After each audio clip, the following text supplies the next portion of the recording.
भगवान राम बचपन से ही शांत स्वभाव के वीर पुरुष थे। उन्होंने मर्यादाओं को हमेशा सर्वोच्च स्थान दिया था। इसी कारण उन्हें मर्यादा पुरुषोत्तम राम के नाम से जाना जाता है। उनका राज्य न्यायप्रिय और खुशहाल माना जाता था। इसलिए भारत में जब भी सुराज, अच्छे राज्य की बात होती है तो रामराज या राम राज्य का उदाहरण दिया जाता है। धर्म के मार्ग पर चलने वाले राम ने अपने तीनों भाइयों के साथ गुरु वशिष्ठ से शिक्षा प्राप्त की। किशोरावस्था में गुरु विश्वामित्र उन्हें वन में राक्षसों द्वारा मचाए जा रहे उत्पात को समाप्त करने के लिए साथ ले गए। राम के साथ उनके छोटे भाई लक्ष्मण भी इस कार्य में उनके साथ थे। ब्रह्म ऋषि विश्वामित्र, जो ब्रह्म ऋषि बनने से पहले राजा विश्वरथ थे, उनकी तपोभूमि बिहार का बक्सर जिला है। ब्रह्म ऋषि विश्वामित्र वेद माता गायत्री के प्रथम उपासक हैं। वेदों का महान गायत्री मंत्र सबसे पहले ब्रह्म ऋषि विश्वामित्र के ही श्रीमुख से निकला था। कालांतर में विश्वामित्र जी की तपोभूमि राक्षसों से आक्रांत हो गई।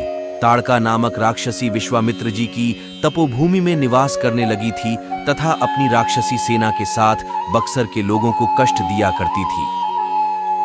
समय आने पर विश्वामित्र जी के निर्देशन प्रभु श्री राम के द्वारा वहीं पर उसका वध हुआ।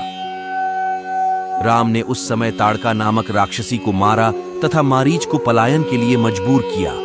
इस दौरान ही गुरु विश्वामित्र उन्हें नेपाल ले गए। वहां के विदेह राजा जनक ने अपनी पुत्री सीता के विवाह के लिए एक स्वयंवर समारोह आयोजित किया था, जहां भगवान शिव का एक धनुष था जिसकी प्रत्यंचा चढ़ाने वाले शूरवीर से सीता जी का विवाह किया जाना था। बहुत सारे राजा महाराजा उस समारोह में पधारे थे। जब बहुत से राजा प्रयत्न करने के बाद भी धनुष पर प्रत्यंचा चढ़ाना तो दूर उसे उठा तक नहीं सके, तब विश्वामित्र जी की आज्ञा पाकर श्री राम ने धनुष उठाकर प्रत्यंचा चढ़ाने का प्रयत्न किया। उनकी प्रत्यंचा चढ़ाने के प्रयत्न में वह महान धनुष घोर ध्वनि करते हुए टूट गया।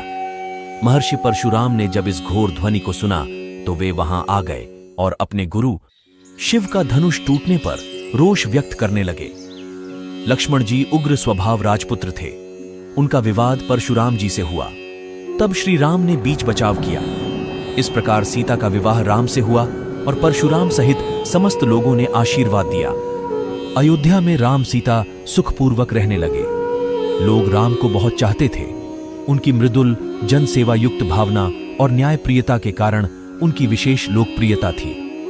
राजा दशरथ वानप्रस्थ की ओर अग्रसर हो रहे थे, अतः उन्होंने राज्यभार राम को सौंपने का सोचा। जनता में भी सुखद लहर दौड़ गई कि उनके प्रिय राजा उनके प्रिय राजकुमार को राजा नियुक्त करने वाले हैं। उस समय राम के अन्य दो भाई भरत और शत्रुघ्न अपने ननिहाल कैकेयी गए हुए थे। कैकेयी की दासी मंथरा ने कैकेयी को भरमाया कि राजा तुम्हारे साथ गलत कर रहे हैं। तुम राजा की प्रिय रानी हो तो तुम्हारी संतान को राजा बनना चाहिए, पर राजा दशरथ राम को राजा बनाना चाहते हैं। राजा दशरथ के 3 रानियां थीं, कौशल्या, सुमित्रा और कैकेयी। भगवान राम कौशल्या के पुत्र थे। सुमित्रा के 2 पुत्र लक्ष्मण और शत्रुघ्न थे और कैकेयी के पुत्र भरत थे। राज्य नियमों के अनुसार राजा का ज्येष्ठ पुत्र ही राजा बनने का पात्र होता है, अतः श्री राम का अयोध्या का राजा बनना निश्चित था। कैकेयी, जिन्होंने 2 बार राजा दशरथ की जान बचाई थी और दशरथ ने उन्हें यह वर दिया था कि वो जीवन के किसी भी पल उनसे 2 वर मांग सकती हैं। श्री राम के पिता दशरथ ने उनकी सौतेली माता कैकेयी को उनकी किन्हीं 2 इच्छाओं को पूरा करने का वचन वर दिया था। कैकेयी ने दासी मंथरा के बहकावे में आकर इन वरों के रूप में राजा दशरथ से अपने पुत्र भरत के लिए अयोध्या का राज सिंहासन और राम के लिए 14 वर्ष का वनवास मांगा। पिता के वचन की रक्षा के लिए राम ने खुशी से 14 वर्ष का वनवास स्वीकार किया। पत्नी सीता ने आदर्श पत्नी का उदाहरण देते हुए पति के साथ वनवास जाना उचित समझा। भाई लक्ष्मण ने भी राम के साथ 14 वर्ष वन में बिताए।